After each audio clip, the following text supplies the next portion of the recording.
Start. Hello বন্ধুরা, তোমরা সবাই কেমন আছো? আশা করি খুব ভালো আছো। তো আজকে আমি তোমাদেরকে দেখাবো একটা খুব ইন্টারেস্টিং জিনিস, সেটা হচ্ছে আমার ওয়ার্ড্রপে আমার শাড়ির খাজানা দেখাবো। খাজানা এই জন্যই বলছি, তো আমার বড়মশাই বলে যে তোমার এত এত শাড়ি কোথায় রাখবে, কোনোদিন না চুরি হয়ে যায়। তো আমি বলি শাড়ি কখনোই চুরি হয় না। তো ও আমার বড়মশাই বলে যেহেতু এতটাই বেশি শাড়ি কিনি, তো সেই জন্যই বলে যে একটু শাড়িটা একটু কম কেনো, অন্য কিছু কেনো। তো চলো আজকে আমি দেখাবো যে তোমাদের আমার ওয়ার্ড্রপে কেমন শাড়ির কালেকশন আছে আর কতগুলো শাড়ি আছে। তো চলো দেখা যাক আমার ওয়ার্ড্রপে কেমন শাড়ির কালেকশন আছে। তো খুলছি আমার খাজানা শাড়ি।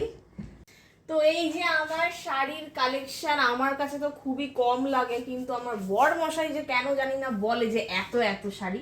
আমি তো শাড়ি দেখতে পাই না। তো দেখো এই আমার শাড়ির কালেকশন, বিয়ের পর যে শাড়িগুলো কেনা হয়েছে সেটাও তোমাদের সাথে শেয়ার করব, আর বিয়ের আগে কি শাড়ি কেনা হয়েছে সেটাও। বিয়ের আগের শাড়ি অবশ্য সেরকম কিছু নেই, সেগুলো সব আমার বাপের বাড়িতে আছে, কয়েকটা নিয়ে এসেছি আর কি। তো চলো আজকে আমি তোমাদেরকে দেখাবো আমার বিয়েতে আমি কি কি শাড়ি কিনেছিলাম, ওই বাড়ির থেকে আমি কি কি শাড়ি আমার বিয়ে উপলক্ষে কিনেছিলাম সেটাই আজকে তোমাদেরকে শেয়ার করব। তো চলো আমার বিয়েতে আমি কি শাড়ি কিনেছি আজকে তোমাদেরকে আমি দেখাবো। তো ফার্স্টে আমি আমার বেনারসিটা দিয়ে শুরু করছি। এই দেখো, এটা আমার বিয়ের বেনারসি। এই বেনারসিটাও কিন্তু ভীষণ ভারী, পুরো ঠাসা কাজ, জরির কাজ। এই শাড়িটা কিন্তু খুবই সুন্দর, আমার তো খুবই ভালো লেগেছে, আমি খুবই শখ করে কিনেছিলাম। আমার প্রথম থেকেই ইচ্ছা ছিল যে আমার বিয়েতে আমি এরকম জালি ওয়ার্কের শাড়ি কিনবো, পুরো ঠাসা কাজ, ভীষণ ভারী, কিন্তু শাড়িটা আমার খুবই প্রিয়। আমার বেনারসি, বিয়ের বেনারসি তো সবারই প্রিয় হয়, সবাই শখ করেই কেনে বিয়ের বেনারসি।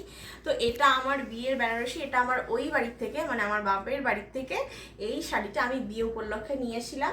এটা আমি নিয়েছিলাম কাঁচরাপাড়ার বেনারসি নিকেতন থেকে, এই শাড়িটা আমি নিয়েছিলাম।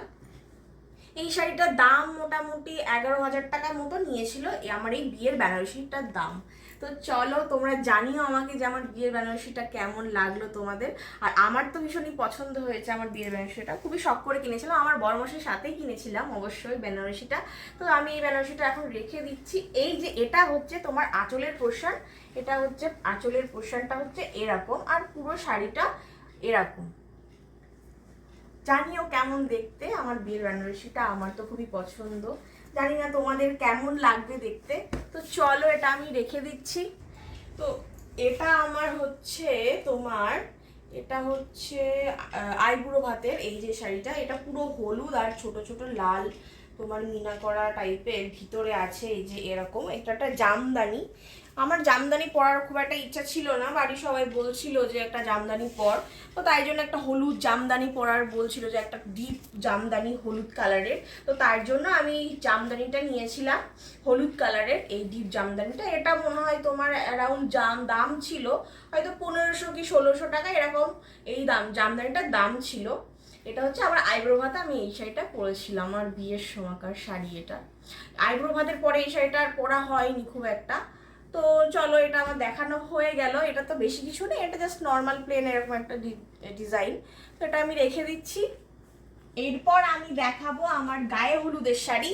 এটা হচ্ছে আমার গায়ে হলুদের শাড়ি, এটা একটা পাশমিনা সিল্ক নাকি একটা শাড়ি, আমার ঠিক একটা মনে নেই। এটা আমি অনলাইন থেকে নিয়েছিলাম। এটা এই যে আমি দেখতেই পাচ্ছ, এটা অনলাইন থেকে নিয়েছিলাম। তোমাকে ভালো করে খুলে দেখাই আমি এই শাড়িটা। শাড়িটা পুরোটা এরকমই, অল ওভার এরকমই কাজ। এটা পাশমিনা সিল্ক নাকি কি একটা বলে, আমার অতটা খেয়াল নেই। এটা আমি অনলাইন থেকে নিয়েছিলাম, আমার খুব পছন্দ হয়েছিল। এটা আমার হচ্ছে গায়ে হলুদের শাড়ি। এটার দাম মনে হয় 2100 সামথিং এরকম নিয়েছিল আমার এই শাড়িটার দাম। আমি এটা খুব শখ করে কিনেছিলাম, নিজেই কিনেছিলাম, এটা অনলাইন থেকে একটা সাইট থেকে এই শাড়িটা কিনেছিলাম। পুরো শাড়িটা এরকম ঠাসা, এরকম কাজ, অল ওভার। এটা পাশমিনা সিল্ক মেবি বলে, আমি ঠিক অতটা খেয়াল নেই, যেহেতু অনেকদিন আগে কিনেছি তো তাই জন্য অতটা মনে নেই। তো চলো আমার এই শাড়িটা দেখানো হয়ে গেলো, তোমাদের জানিও যে কেমন লাগছে আমার শাড়িগুলো, আমার বিয়ের শাড়িগুলো তোমাদের কেমন লাগছে জানিও। তারপর আমি কি দেখাবো তোমাদেরকে, তারপর আমি দেখাচ্ছি যেটা হাতের কাছে পাচ্ছি সেটাই আমি দেখিয়ে দিচ্ছি। এই যে এই শাড়িটা, এটা আমি খুবই শখ করে কিনেছিলাম। এটা আমি যেখান থেকে বেনারসি কিনেছিলাম সেখান থেকেই আমি কিনেছিলাম এই শাড়িটা। এই শাড়িগুলোর আমার ঠিক নামগুলো মনে নেই, তবে আমার এই শাড়িটা দেখেও খুব আনকমন লেগেছিল। এই শাড়িটার মধ্যে না 5টা কালার আছে, জানো তো, 5টা মেবি কালার আছে। একটা পাড়ে এই যে এরকম কালার, দাঁড়াও 1 সেকেন্ড তোমাদেরকে দেখাচ্ছি ভালো করে। এই যে পাড়ে এই যে তোমার একটা দেখছো লাল টাইপ, লাল ঠিক একটু টমেটো লাল, এটা ডুয়াল টোনের মধ্যে আছে। আঁচলে আছে পিঙ্ক কালার, আর এই যে গোল্ডেন কালারের, টোটাল 5টা কালার এই শাড়ির মধ্যে শো করে। তো আমার এই শাড়িটা দেখে খুবই পছন্দ হয়েছিল, খুবই আনকমন। এটা আমাকে দিয়েছিল আমার বাপের বাড়ির থেকে অষ্টমঙ্গলাতে। এই শাড়িটার দাম ছিল 7,000 টাকা, এরকম সামথিং দাম ছিল এই শাড়িটা। 7,000 টাকার বেশি হবে, আমি একটা অ্যারাউন্ড বলছি। তো এইটা একটা সিল্কের মধ্যে, এই শাড়িটাও খুবই সুন্দর, আমার খুব পছন্দ হয়েছিল। আমি যেদিন বেনারসি কিনতে গেছিলাম সেদিনই এই শাড়িটা আমি কিনেছিলাম, আমার অষ্টমঙ্গল উপলক্ষে ওই বাড়ির থেকে দিয়েছিল। দেখে নাও কেমন লাগছে তোমাদেরকে, তোমাদের কেমন লাগছে আমাকে কমেন্টের মাধ্যমে জানিও। এটা আমাকে আমার বাপের বাড়ির থেকে অষ্টমঙ্গলাতে দেওয়া শাড়ি। তো এরপর আমি দেখাচ্ছি যে ওই বাড়ির থেকে আমাকে ফুলসজ্জাতে কি শাড়ি দিয়েছিল। তো এই শাড়িটা আমি ফুলসজ্জার উপলক্ষে কিনেছিলাম, তখন ভালো লেগেছিল, এখন অতটা না আমার মনে হয় যেন এতটা ভালো লাগে না, মোটামুটি লাগে। তো এই শাড়িটা আমি মনে হয় দুবার পরেছিলাম। তো এই শাড়িটা আমাকে ফুলসজ্জাতে বিয়ের উপলক্ষে ওই বাড়ি থেকে দিয়েছিল। অবশ্য আমি পছন্দ করেছিলাম, কিন্তু এখন আমার জানি না কেন এই শাড়িটা পছন্দ হয় না। তখন আমার ভালো লেগেছিল, কিন্তু এখন কেন পছন্দ হয় না জানি না। তো এই শাড়িটারও এরকম অ্যারাউন্ড মনে হয় 1700-1800 সামথিং এরকম দাম নিয়েছিল এই শাড়িটার। তো দেখো কেমন হয়েছে এই শাড়িটা, আমার জানি না অতটা পছন্দ হয় না। এটাও মিনা করা, পাশমিনা টাইপেরই, এটা একটি মিনা করা টাইপেরই শাড়ি। তো এটা আমার ফুলসজ্জার সময়তে ওই বাড়ির থেকে আমি নিয়েছিলাম। তো চলো আজকে আমি আমার এই শাড়ির কালেকশন এটুকুই তোমাদের সাথে শেয়ার করছি, যে আমার ওই বাড়ির থেকে যে বিয়ের কালেকশনগুলো দিয়েছিল শাড়ি, সেগুলো আজ তোমাদের সাথে শেয়ার করলাম। এবার নেক্সট কোনো একটা ব্লগে তোমাদের সাথে এই বাড়ি থেকে, মানে আমার শ্বশুর বাড়ি থেকে আমাকে বিয়ে উপলক্ষে কি কি শাড়ি গিফট করেছিল বা কি কি শাড়ি দিয়েছিল, সেটা তোমাদেরকে অন্য কোনো একটা ব্লগে শেয়ার করবো। তো চলো আজকে এই পর্যন্ত ভিডিওটা, অন্য কোনো ভিডিওতে তোমাদের সাথে দেখা হবে। চলো টাটা। আর আমার ভিডিওগুলো দেখো প্লিজ, আর তোমরা আমার ভিডিওটাকে লাইক কমেন্ট আর শেয়ার করে দিও, আর প্লিজ আমার পেজটাকে একটু ফলো করো আর একটু সাপোর্ট করো। চলো টাটা।